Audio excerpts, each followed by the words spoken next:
but radiation dangers, microwave radiation, cell phones, to have a discussion about all these computers and all these phones. And it has a lot of great uses, but it's also changing our civilization, and not for the better, because all these Trojan horses are involved. Andrew, talking to Drake and talking to Benny and others, where they've tried to indict them, tried to set them up, they have gone after other whistleblowers.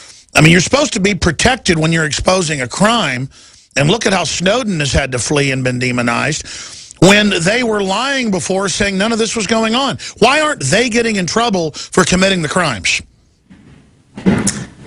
I don't know. It's a fine question. I think the public needs to stand up and figure out what's going on and get people to.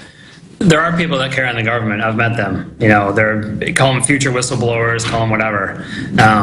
They do think this is a way out of control. That's what's crazy, is people in the federal government I meet are more awake than the general public. Right, and that they're worried because, I had a conversation with an agent in DHS, and he said, at some point, I'm going to retire, and I do not want to retire into this world.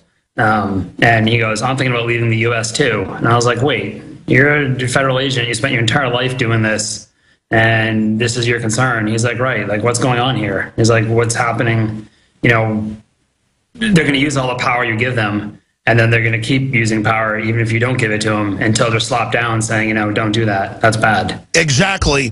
And people, just like you couldn't get organic food 20 years ago, now it's displacing all the garbage at the shopping market, at the grocery store.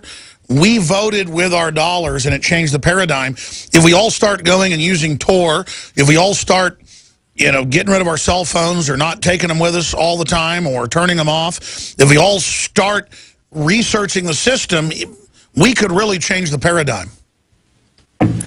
Right. I think that you look at where technology was 14, 20 years ago, and how much improvements it's made, and how much corporations have improved security over time, because they have these incentives of it affects our revenues, it affects our company. People are starting to get that power and starting to understand why a company would do that, and why they want personal security, and why they want a phone that's secure and things like that. So I think it's going to take time, but it's coming. Look at what teenagers use today. I do a lot of work with teenagers, and they tell me the reason they choose, various apps like Whisper and Snapchat and Secret and whatever else they use, are because they advertise as secure, ephemeral things, so that it's not on some permanent record. And, you do dumb things as a teenager, which is when you're supposed to be doing it, and it comes and goes away. That's right. What do you think of Apple's new claims that they're doing some things that make it harder for illegal surveillance to take place?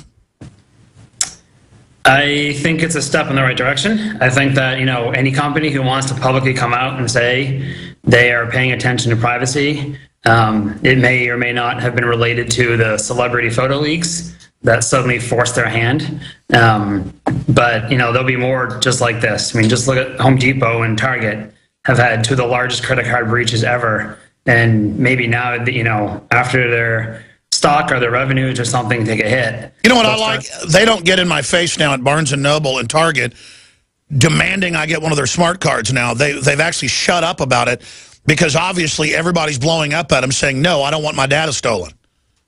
Right, and that concept right there has been years in the making. And when the average person can say, what are you doing with my data? Where do you store it? How do you store it? That's a far, far better conversation than we've ever had in the past. Well, Andrew, I hope you'll come back with us in the future. It's Lewman.is, Lewman.is, and torproject.org. Look, I'm not a techie, but I'm learning slowly how it all works, trying to understand it, interviewing all the top experts here on a weekly basis, and make a few easy decisions out there and protect yourself and your family. It's like locking your door at night. It's not that you're living in fear. It's just that that's an added measure of protection to lock your door at night. It's very simple, and having internet security and encoding what you're doing, using Tor is just another level of that. I think it's a great idea. Andrew, thanks for the time.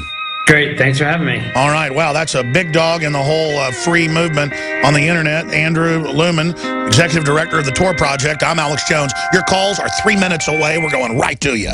We're on the march.